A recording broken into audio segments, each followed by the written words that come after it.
Shalom. All praises to the Most High Yahweh, Bahashem Yahweh Shai, Bahashem Rakachodash.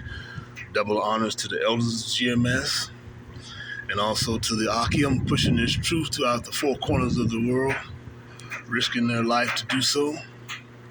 And also to the speckled birds of the Israelite foreigners mixed in with the other nations to the four corners of the world, looking like those nations sometimes, most of the times, but descendants of the seed of Jacob.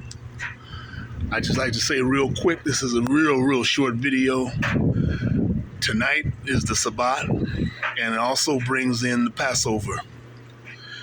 And sorry, I should have done this earlier this week, but you should have your get some corn tortillas or even some corn chips for your leavened bread, and of course get your lamb. Don't cook it. Don't season it in anything. No seasoning or nothing. Just cook it plain, with no seasoning. And also your bitter herbs. They can be. I use the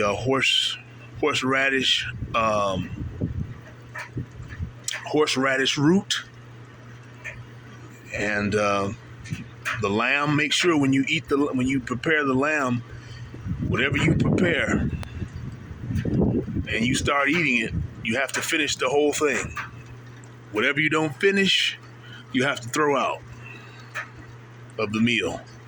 So make a portion of everything that you can eat, basically, of the herbs and the root, the bitter herbs. In the leavened bread. You just put everything on the table, on your plate, that you can finish. And basically, all yeast products, get out of your house, put it in your trunk of your car or whatever. Leave it outside on the step or whatever, put it outside in the bag, whatever. Get it out of the house. Use your discretion.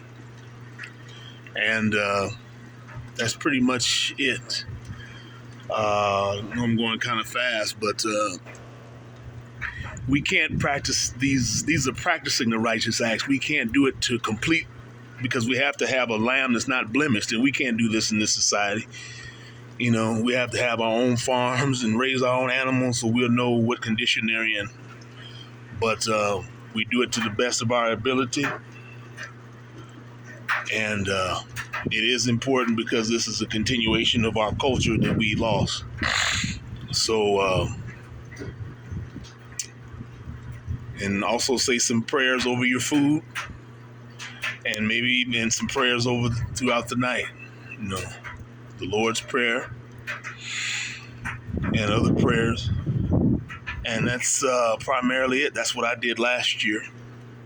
And plus, if you're new to this and not really in a camp or anything, or not really one of the officers, one of the brothers, the official brotherness behind the line, we're not held quite to the same standards yet. But it is important. We have obligation. We are commanded to do this, so in remembrance. So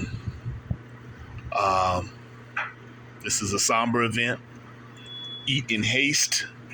Eat with this on your mind, that the angel of death was passing by the houses when you were eating. This is not a lamb dinner. This is not a feast like that, a happy feast or something.